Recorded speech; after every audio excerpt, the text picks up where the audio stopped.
最近我们家这个多巴胺的猫爪真的是非常的受欢迎，好多人找我买贴纸。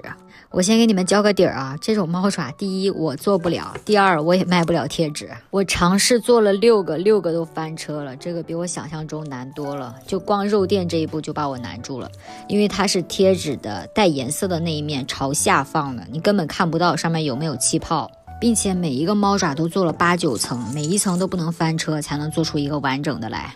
这个猫爪呢是我的一位学员做的，他现在已经是我们家的首席猫爪设计师了。那为什么他能做我却不能做呢？因为她跟她老公都是学设计出身的，他们的设计功底非常的深厚。她那天跟我说关于设计的事情，把我笑死了，说她老公特别的喜欢阿拉蕾，所以阿拉蕾的这个款式做的时候她就特别的用心，明显就能看得出来比别的更加好看一些。她老公当时在做设计的时候就在想，这种东西能有人买吗？就还在心里犯嘀咕，没想到在我们直播间就疯抢，然后他就来了兴致，他说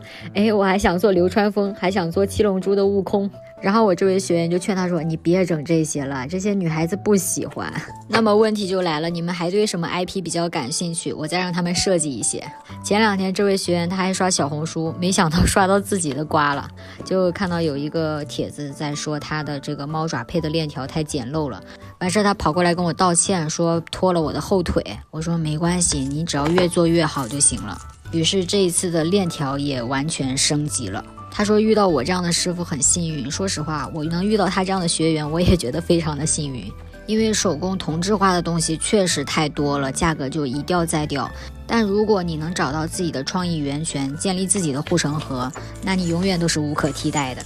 OK， 这些新品咱们就周5晚上7点钟见哦。